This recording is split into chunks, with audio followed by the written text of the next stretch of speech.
আসসালামু আলাইকুম, কি অবস্থা? আজকে হচ্ছে এই ড্রোনের একটা এরিয়াল শ্যুট নিব, মানে হচ্ছে গাড়ির ভেতর থাকবো আর গাড়িকে হচ্ছে ট্র্যাক করে দিব উপর থেকে। তো দেখবো যে কীরকম রেজাল্ট দেয়। তো দেখা যাক।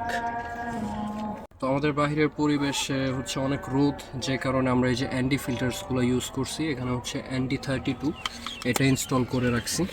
তো এটা দিয়ে এখন দেখবো যে আউটকাম কীরকম আসে। তো আমরা গাড়ির উপর থেকে ল্যান্ডিং করি।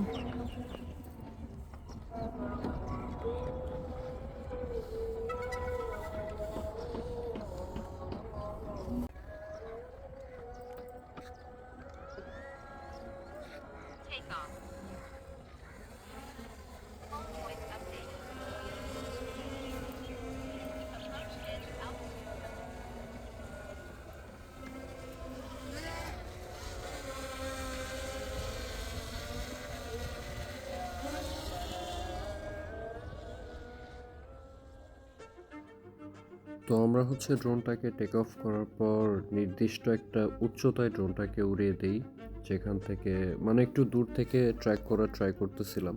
এই এরিয়া একদম ফাঁকা ছিল, হাউজিংয়ের ভেতর, রাস্তাঘাটও ফাঁকা, যে জন্য ট্র্যাক করতে অনেক ইজি হয়েছে। তো আমার মনে হয়েছে যে এটাকে আর একটু হার্ড সিচুয়েশনে পুশ করা যায়। যেমন হচ্ছে আমরা নেক্সট ভিডিওতে যাব গ্রামের ভেতরের এমন একটা রাস্তায় যেটার ডানে বামে দুই দিকে অনেকগুলো গাছপালা থাকবে। তো দেখব যে ওই দিকে এটা কেমন পারফর্ম করতে পারে, দেখতে থাকেন। আচ্ছা, তো আমরা হচ্ছে গাড়ি ড্রাইভ করতেছিলাম আর ড্রোন দিয়ে উপর থেকে আমাদের ট্র্যাক করতেছিলাম। তো ট্র্যাকিং অনেক স্মুথলি করছে, ভালো করছে। এখন এটা হচ্ছে আমাদের একটু কাছে নিয়ে আসি।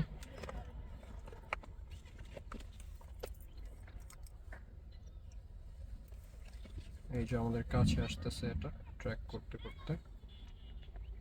এটা আমাদের পিছনে আছে, এটা গাড়ির সামনে নিয়ে আসবো। আচ্ছা, আমি ট্র্যাকিংটা স্টপ করে দিই, তাই ফাস্ট আসবে। যে গাড়ির উপরেই আছে, আমি আওয়াজ পাইতেছি। এই যে ড্রোন আমাদের গাড়ির সামনে দেখা যাইতেছে। এখানে গাড়ি বলে এখানে আসতেছে না ইচ্ছে করেই, কারণ হচ্ছে গাড়ির সাথে ক্র্যাশ হয়ে যেতে পারে, এই জন্য।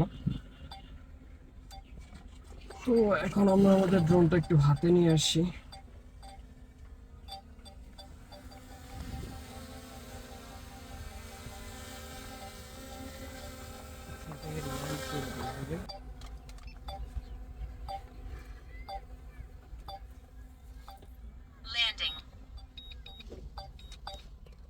হ্যাঁ, ঠিক আছে, খুব সুন্দর মতো ল্যান্ডিং করে ফেলছে। এখন আমরা এটার ফুটেজটা একটু চেক করব।